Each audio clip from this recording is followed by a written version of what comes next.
인간은 누구나 맹점을 가지고 있습니다. 하지만 많은 사람들이 자신에게 맹점이 있다는 것을 알지 못하고 살아가는데 어쩌면 그것이 가장 큰 맹점이라고 할 수 있을 것입니다. 그리고 이러한 맹점은 우리의 신앙에 큰 영향을 미칩니다. 그렇다면 그리스도인들의 믿음의 맹점은 무엇일까요? 입다는 이스라엘이 또다시 하나님을 떠나 죄를 짓기 시작하자 하나님께서 이스라엘을 18년 동안 블레셋과 암몬에게 넘겨 고통 가운데 있을 때 세워진 사사였습니다. 암몬은 길르앗에 진을 치며 이스라엘을 압박했고 위기에 처한 길르앗의 장로들은 입다에게 길르앗의 머리가 되어 암몬과의 싸움을 이끌어 달라고 부탁합니다. 하지만 입다는 기생의 아들이자 서자의 아무것도 상속받을 것이 없는 빈털터리 인생이었고 그것도 변방에서 해적질하며 살아갔던 잡류의 인생이었습니다.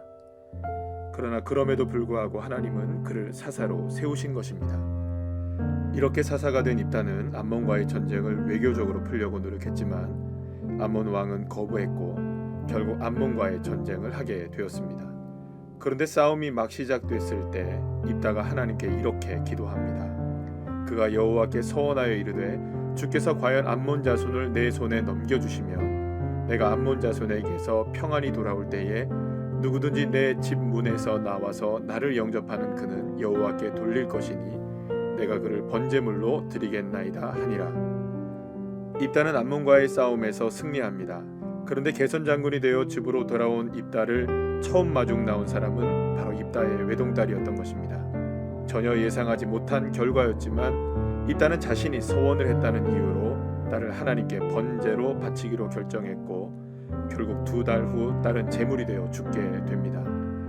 하지만 인신제사는 이교도들이 자신들이 섬기는 신을 매수하는 방법으로 사용되었던 가장 잔인하면서도 가장 확실한 방법으로 하나님은 이러한 이교도의 우상숭배 문화인 인신제사를 철저하게 금지하셨습니다.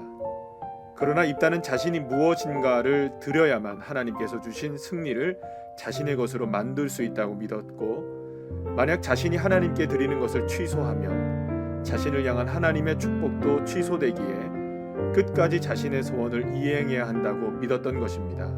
그렇다면 입다를 통해 알게 되는 믿음의 맹점은 무엇일까요? 그것은 내가 생각하는 것보다 내가 이 세상의 문화에 훨씬 더 많은 영향을 받고 있다는 것과 우리도 입다처럼 생각보다 하나님을 잘 믿지 못하고 있다는 것입니다. 그리고 가장 중요한 것은 나에게도 입다와 같은 믿음의 맹점이 있다는 것을 절대로 외면하지 말아야 한다는 것입니다.